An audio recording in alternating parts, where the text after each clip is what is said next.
Bonjour à tous, aujourd'hui c'est balade en Audi TT Roadster, rando en Volkswagen Golf All-Track et promenade en Infiniti Q80 pour finir une vidéo d'un rallye pas comme les autres.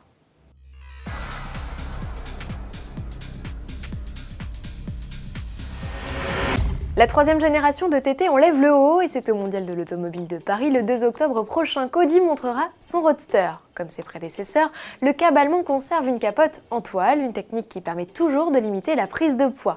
Le TT cabriolet pèse ainsi 39 kg de plus que le coupé, mais 3 de moins que la précédente génération de Roadster grâce à l'emploi massif de magnésium, d'aluminium et de plastique. La capote est aussi plus acoustique avec un bruit réduit de près de 6 décibels. Pour ouvrir le toit, 10 secondes suffisent, l'opération est réalisable jusqu'à 50 km/h. En mode cheveux au vent, le volume de coffre n'est plus que de 280 litres, soit un sac de sport en moins environ que dans le coupé. À bord, pas de changement, avec un combiné d'instruments virtuels sur écran de 12 pouces toujours. Côté moteur, le diesel de 184 chevaux partage l'affiche avec le bloc TFSI de 230 chevaux et sa déclinaison TTS de 310 chevaux. Avec un chrono de 4 secondes 9 sur le 0 à 100, le TTS Roadster est 2 dixièmes plus lent que le TTS coupé. Pour les tarifs et les équipements, il va falloir patienter jusqu'à l'ouverture des portes du salon. Les premières livraisons sont, elles, attendues au premier trimestre 2015.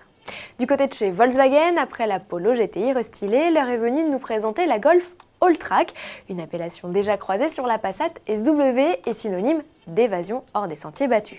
Pour coller à son image de parfaite petite baroudeuse, Volkswagen lui a greffé du plastique noir au niveau des passages de roues, des skis de protection ainsi que des coques de rétro et des barres de toit en alu. La garde au sol a par ailleurs été relevée de 20 mm et toutes les versions sont proposées de série avec la transmission intégrale 4Motion. Sous le capot, elle propose de nouveau un liquide TSI de 180 chevaux ainsi que 3 TDI de 110, 150 et 184 chevaux. Seuls les deux blocs essence et diesel les plus puissants profitent de la boîte DSG à 6 rapports. Cette future concurrente de la Seat Leon Experience, sa cousine également dévoilée sur le Mondial de l'Automobile de Paris, débarquera au printemps 2015. La Q80 se met à nu, Infiniti a publié un tout premier cliché de son grand coupé 4 places, son futur vaisseau amiral. 5,05 m de long, 2,02 m de large et seulement 1,35 m de haut.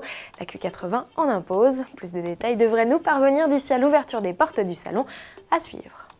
Terminons avec la vidéo d'un rallye réalisé dans l'Idaho, aux États-Unis, où après la classique parade et le pique-nique champêtre, les propriétaires se retrouvent pour une spéciale pas comme les autres.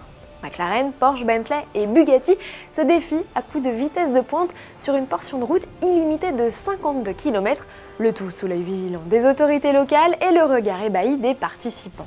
Au final, c'est Ben Chen qui a gagné. Ce propriétaire a explosé le record du Sun Valley Road Rally atteignant la vitesse folle de 246 miles par hour, soit 395,89 km/h, un vrai missile. À titre comparatif, le record du monde de vitesse actuellement détenu par Bugatti et réalisé sur circuit est de 434 km/h. Délirant. À demain.